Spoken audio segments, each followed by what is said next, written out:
विद्यार्थियों का business statistics की क्लास में एक बार पुनः स्वागत है।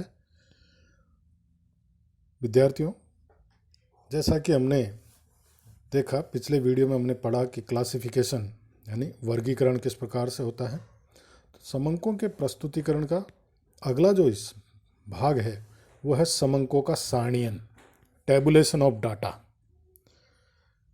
एक अध्ययन के अंतर्गत संग्रहित समंकों के संपादन और व्यवस्थित वर्गीकरण के पश्चात समंकों को सरल रूप में प्रस्तुतिकरण करने की क्रिया आती है। समंकों के प्रस्तुतिकरण के जो मुख्य रूप से जो तरीके हैं वो निम्न प्रकार हैं। नंबर 1, सारणी द्वारा प्रदर्शन, चित्रों द्वारा प्रदर्शन और रेखा चित्रों द्वारा प्रस्तुतिकरण। आज हम समंकों का सारणीयन यानी समंकों का सारणी द्वारा प्रदर्शन जो है लेते हैं। इसके अलावा अगर चित्र द्वारा प्रदर्शन भी है और रेखा चित्रों द्वारा प्रस्तुतिकरण भी है, जिनके लिए पूरे पूरे चैप्टर हैं वो आप पढ़ सकते हैं, पढ़ेंगे आराम से।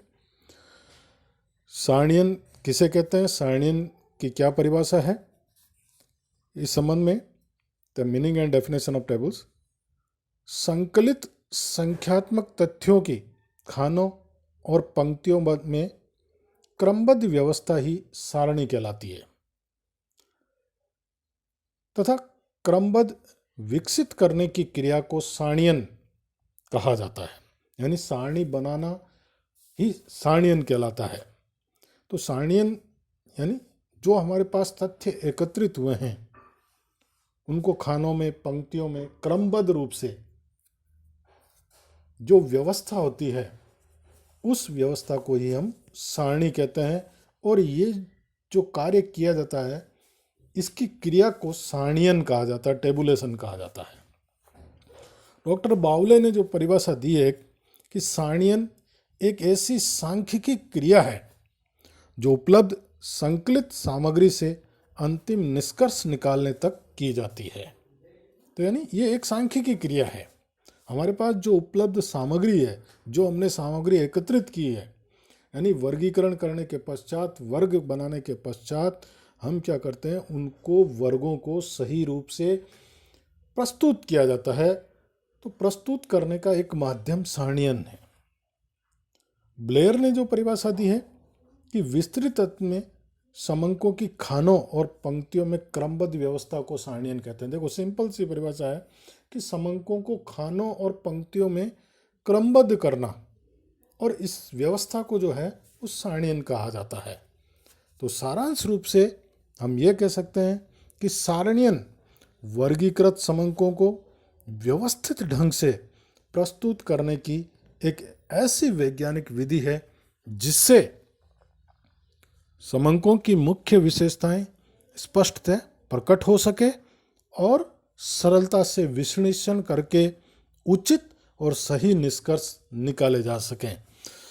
सारणीयन का यही उद्देश्य है कि इस सारांश से स्पष्ट होता है कि सारणीयन जो हमारे पास संकलित समंक है उन समंकों को पहला काम तो व्यवस्थित ढंग से प्रस्तुत करना, दूसरा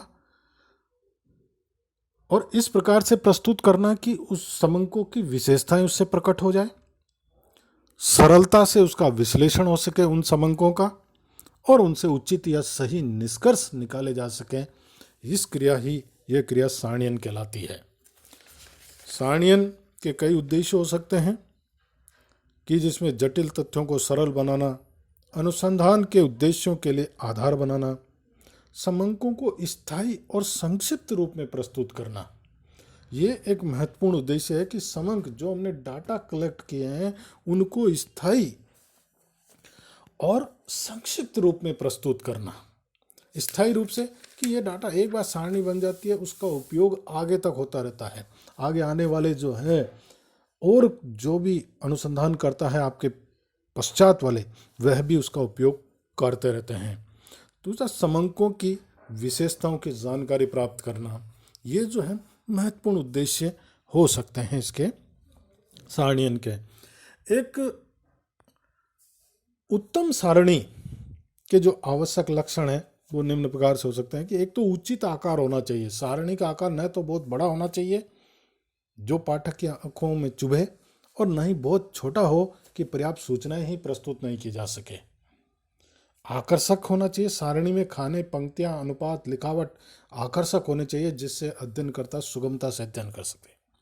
तुलनात्मकता, सारणी में समंकों को इस प्रकार से दर्शाना चाहिए, इस प्रकार से विन्यासित करना चाहिए कि उनमें तुलना कर सके। और स्पष्टता तो महत्वपूर्ण है ही है कि सारणी में तथ्यों का प्रदर्शन इतना स्पष्ट तरीके से होना चाहिए जिससे अनुसंधानकर्ता एक दृष्टि से उनकी प्रवृत्ति का अध्ययन कर सके।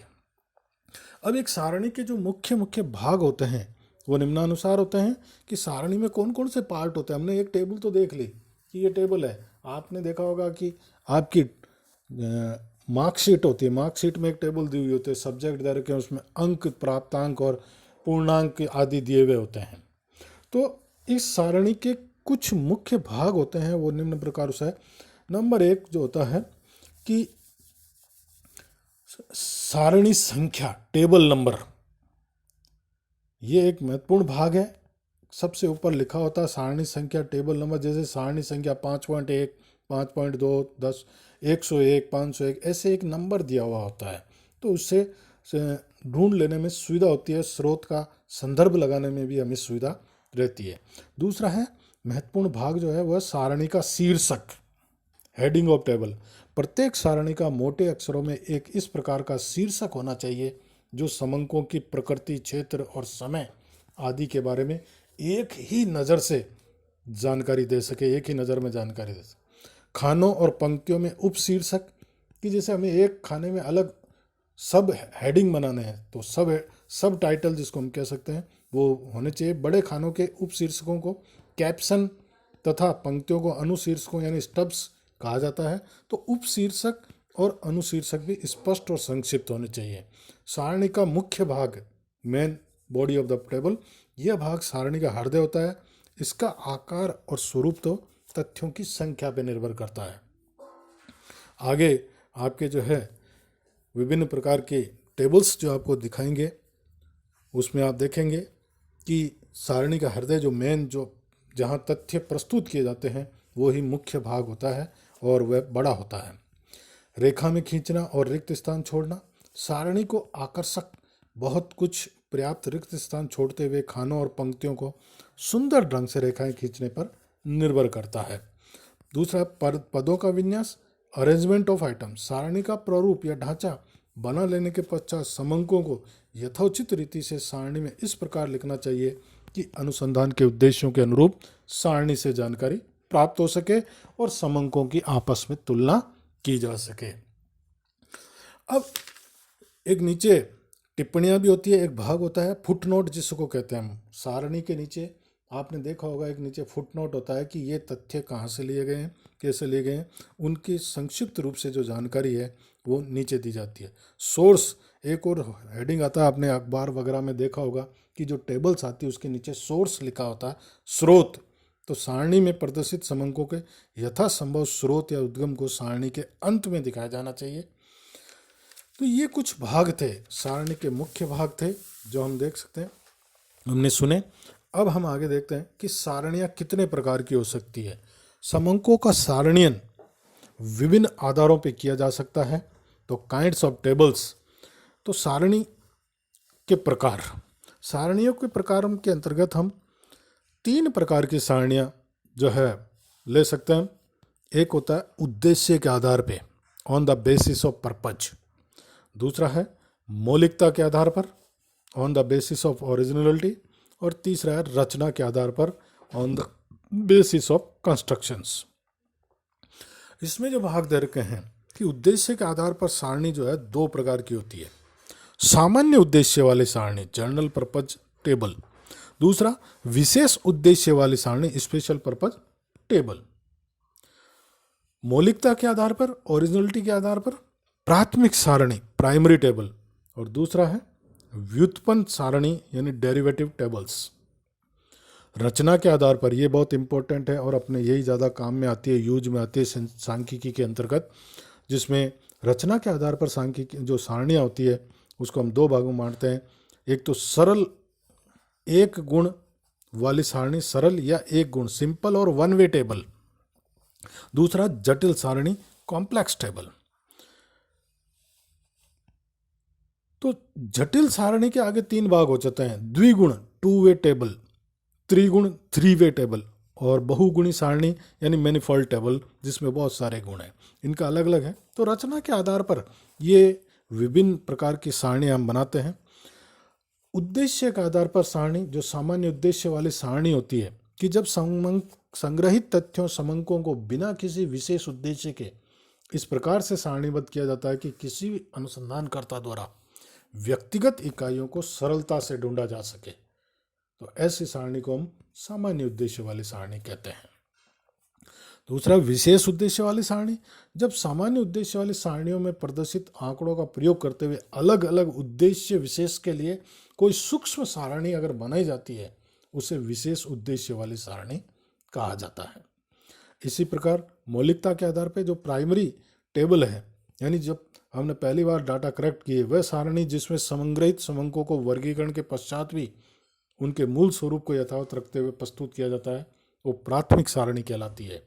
व्युत्पन्न डेरिवेटिव टेबल, जब प्राथमिक सारणी में प्रयुक्त मौलिक या मूल समंकों के आधार पर ज्ञात माध्य, अपकिरण, अनुपात, प्रतिशत, सहसंबंध आदि को सारणीबद्ध किया जाता है, तो वह सारणी व्युत्पन्न सारणी कहलाती है। देखिए स्पष्ट है ना, प्राइमरी टेबल में आपको डाटा एज इट इज दिखाए जाते हैं, जबकि व्युत्पन्न डेरिवेटिव टेबल्स के अंतर्गत आपको हमें जो है उन जो मूल समंक हैं उनके आधार पर हमने जो माध्य ज्ञात किए, जो हमने अपकिरण ज्ञात किया, अनुपात ज्ञात किए, प्रतिशत ज्ञात किया, उनको अलग से सारणी में दिखाया जाता है, उसको हम व्युत्पन्न सारणी कहते हैं।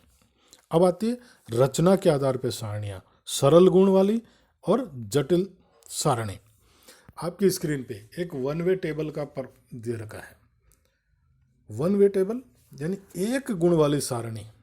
एक गुण, जब किसी सारणी में तथ्यों के एक गुण को ही प्रदर्शित करते हुए समंकों को प्रस्तुत किया जाता है, तो वह सरल या एक गुण वाली सारणी कहलाती है। जैसा आपने दे रखा है कि इसमें एक एग्जाम्पल आपके यहाँ पे है कि वर्ष 1992-93 के दौरान एक महाविद्यालय में विद्यार्थियों की संख्या की निम्न स्थिति रही है। ठीक है, ये स्थिति रही है फैकल्टी, कॉमर्स, साइंस, आर्ट्स। यहाँ विद्यार्थियों की संख्या को हम जो है बता रहे हैं, केवल एक गुण ही इसमें स्पष्ट हो रहा है कि उनकी फैकल्टी क्या है। कॉमर्स में 420 स्टूडेंट है, साइंस में 330 और आर्ट्स में 250 स्टूडेंट। ये 1 वे टेबल कहलाती है जिसमें एक गुण का प्रदर्शन होता है। दूसरा 2 वे टेबल। 2 वे टेबल यानी द्विगुण सारणी जिसको हम कहते हैं। द्विगुण सारणी जिसमें कम से कम 2 गुणों को हम जो है प्रदर्शित करते हैं, जिसमें कम से कम 2 गुण हम प्रदर्शित करते हैं। जैसा अभी अपन ने देखा पिछले वाले टेबल्स के अंतर्गत हमने केवल फैकल्टी प्रदर्शित किया था। अब इस 2 वे टेबल में फैकल्टी के साथ साथ हम मेल और फीमेल, तो 2 गुण हो गए, एक तो फैकल्टी हो गया और एक आपका जिसको हम कह सकते हैं मेल फीमेल के आधार पर। तो नंबर ऑफ स्टूडेंट्स को हम मेल फीमेल और फैकल्टी के आधार पर बांट रहे हैं, तो ये जिसको हम लिंग के आधार पर कह सकते हैं। तो यहाँ 2 गुण है, एक तो फैकल्टी है और एक लिंग है कि मेल है या फीमेल। तो कॉमर्स में इतने मेल इतने फीमेल, टोटल 420। साइंस में 130 मेल 200 फीमेल, 330 टोटल। आर्ट्स में 100 मेल 150 फीमेल, कुल 250 and total male 530, female 470, total 1000 students. तो ये जिसमें 2 गुण प्रदर्शित हो रहे हैं उसको 2 वे टेबल कहा जाता है। इसी प्रकार 3 वे टेबल, आपकी स्क्रीन पे एक और एग्जांपल्स जो है आपको दिख रहा है। 3 वे टेबल क्लास वाइज, देखिए 3 वे टेबल वही एक एग्जांपल है, उसी को हम आगे आगे से आगे ले रहे हैं कि पहले हमने एक गुण देखा केवल कि फैकल्टी के आधार पर।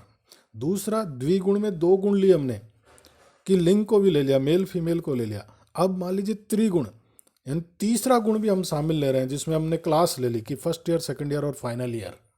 तो देखिए अब यहाँ पर इस टेबल के आधार पे हम table number 303, table showing the student strength position of college during, इधर का है हेडिंग, इसको हम हेड कह सकते हैं।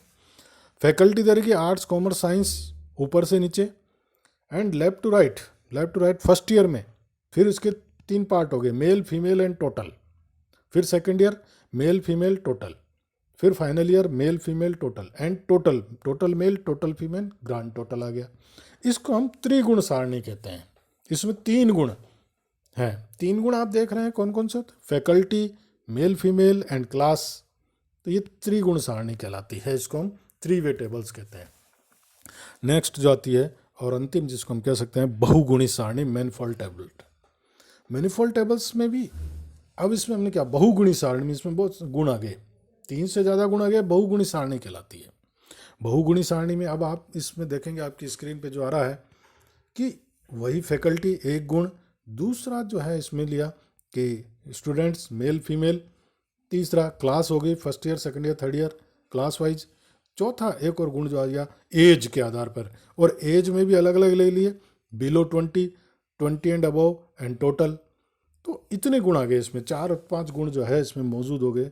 ऐसी सारणी को हम बहुगुणी सारणी कहते हैं, तो जिसमें बहुत सारे गुण मौजूद हो। अब आप देख सकते हैं ये डाटा जो है जो बहुगुणी सारणी में प्रदर्शित हो रहे हैं कितने सुस्पष्ट और सरल बोधगम्य नजर आ रहे हैं कि कॉमर्स के अंतर्गत 20 साल से उम्र के कम फर्स्ट ईयर में 60 स्टूडेंट है, 24 फीमेल स्टूडेंट है, टोटल 84 स्टूडेंट जो हैं वो बिलो 20 ईयर्स के हैं। सेकेंड ईयर में इसी प्रकार बिलो 20 वाले 63 स्टूडेंट हैं। थर्ड ईयर फाइनल ईयर में भी 63 स्टूडेंट बता रहे हैं। टोटल अगर देखा जाए तो 210 स्टूडेंट कॉमर्स में ऐसे हैं जो बिलो 20 यानी एज 20 वर्ष से कम के स्टूडेंट। तो इस प्रकार से हम सारणी एक ऐसा काम है, सारणियन एक ऐसा चीज़ है कि जो हमारे पास उपलब्ध तथ्य होते हैं, जो समंक होते हैं, उन समंकों का सही रूप से प्रदर्शन हम सारणी के माध्यम से कर सकते हैं। सारणियों के माध्यम से जो डाटा हमने कलेक्ट किए हैं उनको सही रूप से प्रस्तुत किया जा सकता है। एक और बात है मित्रों, वर्गीकरण और सारणियन दोनों में अंतर होता है, difference between classification and tabulation. ये ध्यान रखें, वर्गीकरण एक अलग चीज़ है और सारणियन एक अलग चीज़ है। और जो महत्वपूर्ण अंतर है वो संक्षिप्त रूप में बता देता हूँ, लंबा हो गया काफ़ी वैसे, कि सांख्यिकी विश्लेषण में समंकों के संकलन के पश्चात वर्गीकरण पहले करना होता है और सारणियन बाद में किया जाता है। वर्गीकरण समंकों के सांख्यिकी विश्लेषण की एक प्रक्रिया है और जबकि सारणियन समंकों को प्रस्तुतिकरण करने की एक यांत्रिक प्रक्रिया, जिसको हम कह सकते हैं मैकेनिकल प्रोसेस है। वर्गीकरण का उद्देश्य जो है वो समंकों को समानता और असमानता के आधार पर वर्गीकृत करना होता है। सारणी का उद्देश्य जो होता है समंकों को खानों और पंक्तियों में जमाना है। गुणात्मक तथ्यों के आधार पर वर्गीकरण संभव नहीं है। गुणात्मक तथ्यों के आधार पर हम, जैसा हमने पढ़ा भी है कि एक वर्गीकरण का एक प्रकार है हमारा कि गुण के आधार पर, गुणात्मक तथ्यों के आधार पर हम वर्गीकरण कर सकते हैं एट्रीब्यूट्स के आधार पर, परंतु गुणात्मक तथ्यों का सारणीयन नहीं किया जा सकता। यह एक इम्पोर्टेंट बात है कि सारणीयन जो है गुणात्मक तथ्यों का संभव नहीं है। और वर्गीकरण के अंतर्गत एक बार वर्गीकृत समंकों को उपवर्गों में विभाजन भी संभव है, जबकि सारणीयन में समंकों को स्थायी रूप से उपयुक्त शीर्षकों या उप शीर्षकों के अंतर्गत प्रस्तुत किया जाता है। तो ये आज सारणीयन का टॉपिक रहा। इसको आप अपनी बुक्स में पढ़ें प्लीज़ और अच्छी तरह सीखें समझें। सारणीयन के प्रकार हमारे सिलेबस में भी है, आगे हम जो भी होगा नेक्स्ट लेंगे। प्लीज़ लाइक शेयर और subscribe the video. Thank you.